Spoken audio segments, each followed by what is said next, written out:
એમાં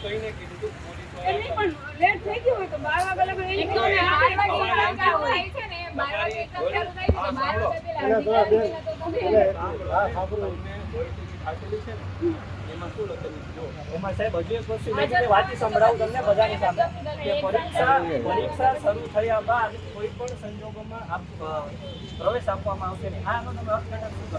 સ્કૂલ જામનગરમાં આજ રોજ તારીખ 20/4/2025 ના રોજ પેપર હતું અને હું અહીંયા 11:30 ની હાજર હતી. તેમ છતાં આ લોકોએ આજે સ્કૂલનો સ્ટાફ છે વિદ્યાર્થીઓ 11:30 અને 12 ની વચ્ચે આવેલા વિદ્યાર્થીઓને આજરોજ એમને પ્રવેશ આપવામાં આવ્યો નથી. કોલ લેટરમાં સ્પષ્ટપણે લખ્યું છે કે કોઈ પણ જે ઉમેદવાર છે તે આ કીધું છે કે હાલો 11 વાગ્યાનો 11:30 નો રિપોર્ટિંગ ટાઈમ છે, પણ પરીક્ષા હાજર થયા બાદ એમ કીધું છે કે નહીં અંદર જવા મળે. તો અહીંયા તો બધા 11:30 ના હાજર હતા, તો અંદર ના જવા દેવાનો મતલબ શું? પરીક્ષા 12 વાગે શરૂ થઈ છે તો 12 વાગ્યા પહેલા કેમ એન્ટ્રી આપવામાં ન આવે વિદ્યાર્થીઓને? અહીંયા મહેનત કરેલા વિદ્યાર્થીઓ આવેલા હોય, દૂરથી આવેલા હોય, એ લોકોને કેમ એન્ટ્રી નથી આપવામાં આવી? હવે સ્કૂલની બેદરકારીના કારણે અમને એક્ઝામ આપવા ના મળી તો અમે તો કઈ ના કરી શકીએ. અમને એ બાબતમાં રિફંડ મળવું જોઈએ. અને અમે દૂરથી આવી અને જે બહાર અંદાજે 20, 25, 30 જેટલા સ્ટુડન્ટો હોઈ શકે છે. હજુ ઘણા તો જતા રહ્યા છે.